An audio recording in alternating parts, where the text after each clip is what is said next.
ഈ ഒരു ചെടി നമ്മുടെ ഗാർഡനിലുണ്ടെങ്കിൽ നമ്മുടെ ഗാർഡൻ എപ്പോഴും നല്ല ഫ്രഷായിട്ടും നല്ലൊരു ലുക്കിലും ഇരിക്കും. ഒരുപാട് ചെടികളുടെ കളക്ഷൻ്റെ ഒന്നും ആവശ്യമില്ല. ഈ ഒരു പ്ലാന്റ് ഉണ്ടെന്ന് വെച്ച് കഴിഞ്ഞിട്ടുണ്ടെങ്കിൽ അപ്പോൾ ആ ഒരു പ്ലാന്റ് ഏതാണെന്ന് നിങ്ങൾക്ക് മനസ്സിലായിട്ടുണ്ടാവും എന്ന് വിചാരിക്കുന്നു. ഇതാ ഈ കാണുന്ന വൈറ്റ് അരേലിയ പ്ലാന്റാണത്. വൈറ്റ് അരേലിയ വിഭാഗത്തിൽപ്പെട്ടിട്ടുള്ള ഒരുപാട് പ്ലാന്റുകളുണ്ട്. ഒരു 4-5 വെറൈറ്റിയോളം ഏകദേശം എൻ്റെ കയ്യിൽ തന്നെ ഉണ്ട്. അത് വലിയ ലീഫുള്ളതും ചെറിയ ലീഫുള്ളതൊക്കെ ഉണ്ട്. ഈ ഒരു പ്ലാന്റിൻ്റെ പ്രത്യേകത എന്താണെന്ന് വെച്ച് കഴിഞ്ഞാൽ ചെറിയ ലീഫുകളുമാണ്. അത് വൈറ്റും ഗ്രീനും കൂടിയതായതുകൊണ്ട് തന്നെ ആണ് അതിന് ഇത്രയും ഒരു ഭംഗിയുള്ളത്. ഇത് നമുക്ക് പല രീതിയിൽ നമുക്ക് വെച്ച് പിടിപ്പിക്കാം. ഒരു മെയിനായിട്ടൊരു ബോർഡർ പ്ലാന്റ് ആയിട്ട് വേണമെങ്കിൽ വെക്കാം. അതെല്ലാം നമ്മൾ ഇതുപോലെ പോട്ടുകളിൽ വെച്ച് കൊടുത്തു കഴിഞ്ഞിട്ടുണ്ടെങ്കിൽ അത് ഇതുപോലെ നല്ല വലുതായിട്ട് കിട്ടും. നമ്മൾ കട്ട് ചെയ്ത് കൊടുത്ത് നിർത്തുന്നതിനനുസരിച്ച് നല്ല വലിയ പ്ലാന്റായിട്ട് തന്നെ വരും അത്. അതിപ്പോൾ ചട്ടിയിലായതുകൊണ്ടാണ് ഇത്ര വലുപ്പം. ഇതിന് നമ്മൾ താഴ്ത്ത് വയ്ക്കുകയാണെങ്കിൽ നല്ല ഹൈറ്റിലുള്ള ഒരു പ്ലാന്റ് ആയിട്ട് വരും. അതേസമയം നമ്മൾ ഇതിന് ചെറിയ പോട്ടുകളിലാണ് വെച്ച് കൊടുക്കുന്നതെങ്കിൽ നമുക്ക് ബോർഡറായിട്ട് വെച്ച് കൊടുക്കാനായിട്ട് ഉപയോഗിക്കാം. ഏത് രീതിയിൽ വെച്ച് കഴിഞ്ഞാലും ആ ഒരു ഭാഗം ഗാർഡന് ഒരു സൂപ്പർ ലുക്ക് തന്നെയാണ് ഇത് കൊടുക്കുക. അപ്പോൾ ഈ ഒരു പ്ലാന്റ് ഞാൻ പല പ്രാവശ്യം ഇതിൻ്റെ വീഡിയോസ് കാണിച്ചിട്ടുണ്ട്. കാരണം ഇപ്പോൾ ഈ മഴയൊക്കെ പെയ്ത് കഴിഞ്ഞപ്പോൾ ഇത് നല്ല ലുക്കായിട്ടുണ്ട്. ഞാൻ പല ഭാഗത്തായിട്ട് ഇതിനെ സെറ്റ് ചെയ്ത് വെച്ചിട്ടുണ്ട്. അപ്പോൾ ഇവിടെ ഗാർഡൻ്റെ ഈ ഒരു എൻഡിലായിട്ട് ഞാനിവിടെ കുറച്ച് റൗണ്ടിൽ വെച്ച് കൊടുത്തിട്ടുണ്ട്. അതിന് ബോർഡറായിട്ടൊരു പിങ്കും കൂടെ വെച്ച് കഴിഞ്ഞപ്പോൾ അതൊരു വേറെ ലുക്കായി. അതുപോലെ തന്നെ ഇതാ ഈ ഒരു സൈഡിലായിട്ട് ഗാർഡൻ്റെ വേറൊരു ഭാഗമാണിത്. ആ ഒരു ഭാഗത്ത് സൈഡിൽ കുറച്ചപ്പുറത്ത് മാവ്, പ്ലാവ് അങ്ങനത്തെ സാധനങ്ങളൊക്കെയാണ് നിൽക്കുന്നത്.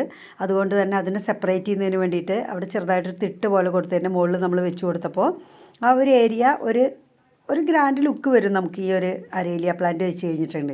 ഇവിടെ ഒരു വെർട്ടിക്കൽ ഗാർഡനായിട്ട് കുറച്ച് പ്ലാന്റ് സെറ്റ് ചെയ്തിട്ടുണ്ട്. അതും ഈ അരേലിയ പ്ലാന്റ് തന്നെയാണ്. കാരണം ഇതെന്താണെന്ന് വെച്ച് കഴിഞ്ഞാൽ എപ്പോഴും നമ്മൾ കട്ട് ചെയ്ത് ഷേപ്പാക്കി നിർത്തുന്ന സമയത്ത് വരുന്ന കട്ടിങ്സ് നമുക്ക് കളയാനായിട്ട് തോന്നില്ല. ഇത് നമുക്ക് പ്രൊപ്പഗേറ്റ് ചെയ്ത് പിടിപ്പിക്കാനായിട്ട് വളരെ ഈസിയാണ്. ഇതിൻ്റെ കുറച്ച് തിക്കായിട്ടുള്ളൊരു കട്ടിങ്സ് എടുത്തിട്ട് നമ്മൾ ചെറിയൊരു പോട്ടിൽ കുഴിച്ച് വെച്ചിട്ട് ഒരു ദിവസം വെള്ളമൊഴിച്ച് അതിനെ തണലത്ത് വയ്ക്കുക. ഒരു 3-4 ദിവസം പിന്നെ നമ്മൾ ഡെയിലി നനച്ച് കൊടുക്കേണ്ട കാര്യമില്ല. അതിൻ്റെ നനവ് പോകുന്ന സമയത്ത് മാത്രം നനച്ച് കൊടുത്ത് ആ പ്ലാന്റ് ഒന്ന് ഫ്രഷായി കഴിയുമ്പോൾ മാത്രം നമ്മൾ പുറത്തേക്കൊന്ന് ഇറക്കി വയ്ക്കുക. അങ്ങനെ നമുക്ക് പെട്ടെന്ന് തന്നെ ഇത് പിടിപ്പിച്ചെടുക്കാം. തീരെ ചെറിയ കട്ടിങ്സ് വെച്ച് കഴിഞ്ഞാൽ പിടിക്കില്ല. കുറച്ച് അതിൻ്റെ കട്ടിങ്സിൻ്റെ ഒരു തിക്കുള്ളൊരു ഭാഗം വെച്ചാലാണ് പിടിക്കുള്ളൂ. ഇതെങ്ങനെ നമുക്ക് പ്രൊപ്പഗേറ്റ് ചെയ്തെടുക്കുക എന്നുള്ളൊരു വീഡിയോ ഞാൻ മുൻപ് ചെയ്തിട്ടുണ്ട്. അപ്പോൾ ഇത് നമ്മൾ മാത്രമല്ല, ഈ ഒരു പ്ലാന്റിൻ്റെ ഒരു പ്രത്യേകത എന്താണെന്ന് വെച്ച് കഴിഞ്ഞാൽ നല്ല ഇൻഡയറക്റ്റ് ബ്രൈറ്റ് ലൈറ്റ് മാത്രമേ ഇതിന് വേണ്ടൂ. വെയിലിൻ്റെ ആവശ്യമില്ല. വെയിൽ കിട്ടിക്കഴിഞ്ഞാൽ ഒരു അരേലിയ പ്ലാന്റും അതിൻ്റെ കറക്റ്റായിട്ടുള്ളൊരു ഭംഗിയിൽ വരില്ല. നമ്മുടെ ഗ്രീൻ അരേലിയ പ്ലാന്റിന് ചെറുതായിട്ട് വെയിൽ വേണം, അല്ലെങ്കിൽ അതെന്ന് വെച്ച് കഴിഞ്ഞാൽ അതിൻ്റെ ആ ഗ്രീനിഷ് കളർ കിട്ടില്ല. ഈ ടൈപ്പ് പ്ലാന്റുകൾക്ക് വെയിൽ അധികം ആവശ്യമില്ല. നല്ല ബ്രൈറ്റ് ലൈറ്റ് മാത്രം കിട്ടിക്കഴിഞ്ഞിട്ടുണ്ടെങ്കിൽ ആ ഒരു പ്ലാന്റ് നല്ല ഭംഗിയായിട്ട് വരും. അപ്പോൾ ഈ ഒരു പ്ലാന്റിൻ്റെ ഒരു ലുക്കൊന്ന് കാണിക്കുന്നതിന് വേണ്ടിയിട്ട് ചെയ്തിട്ടുള്ള വീഡിയോ ആണ്. അപ്പോൾ നിങ്ങൾക്ക് എവിടെയെങ്കിലും ഒരു പീസ് അതിൻ്റെ കട്ടിങ്സ് കിട്ടുകയാണെങ്കിൽ നിങ്ങളതിനെ മിസ്സാക്കി കളയരുത്.